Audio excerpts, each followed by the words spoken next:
Tulsa's new black mayor proposes $100 million trust to repair impact of 1921 race massacre.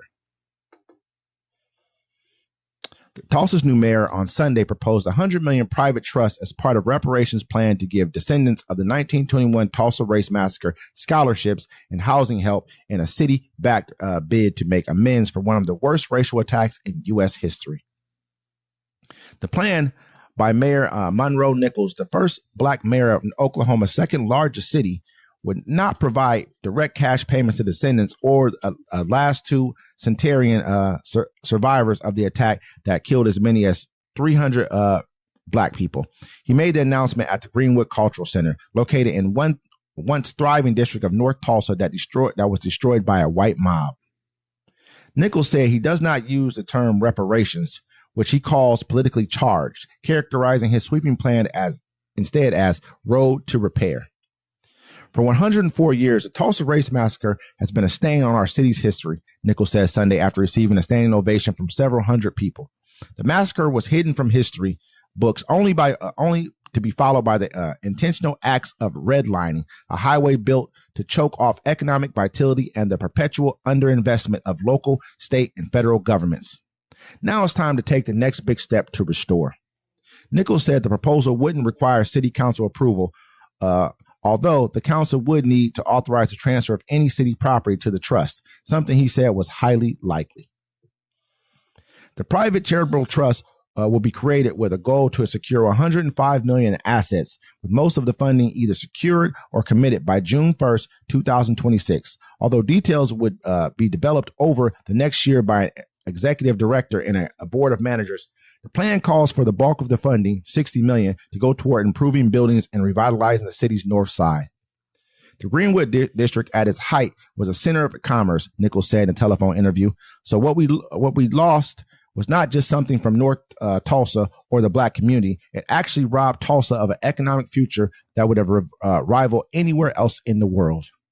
Nichols' proposal follows an executive order he signed earlier this year recognizing June 1st as Tulsa Race Massacre Observance Day, an official city holiday. The event Sunday in Greenwood District included a picnic for families, worship services, and an evening candlelight vigil. That's why I tell people, get especially black folks, get your guns, get your ammo. And, in Tulsa, Oklahoma, let me tell you a little crazy fact here. Tulsa, Oklahoma was the first time America had ever dropped bombs on anybody. The first time. They did it because they were trying to get into the city, and the people of Tulsa were fighting. They held them off. They were just coming in there to kill them. That's all they were doing. Coming in to kill all the black folks. They're holding them off. And, the people couldn't get in there. So what they did, the sheriff from the neighboring town came with a plane and he lit dynamite and dropped it on the buildings. It was the first time America had ever dropped bombs anywhere. And they did it on their own civilians. But Tulsa, Oklahoma was a bustling city. Hopefully this works out for them. There's only maybe one or two survivors still from the Tulsa, from the massacre. They watched it happen.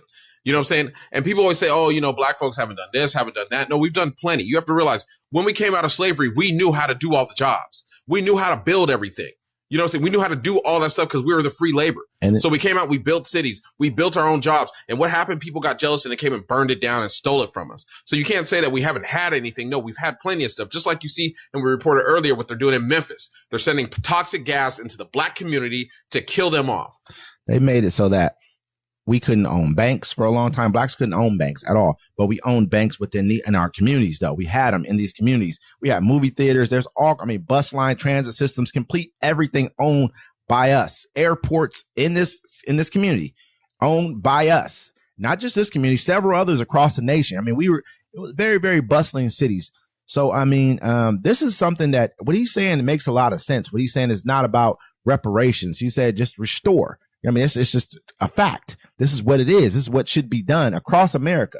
It's just people look back and they say, well, you go work for what you got. Really, you guys have already been given so much. It's ridiculous. And you're still not that much further ahead than us. You are economically overall because you can see it by the sheer volume of your billionaires and the wealthier people who are part of your culture, who is the European culture. But at the end of the day, we've been able to climb our way out of holes that you were never put into, that you would never have to worry about or realize ever in your life. And this is a very, very important thing that he's doing. I'm very happy and proud that he's doing something to fix this situation down here. Because it's not, as you said, what it says, it's not reparations, it's restoring. And with that, ladies and gentlemen, this is Uncommon Courtesy. Until next time.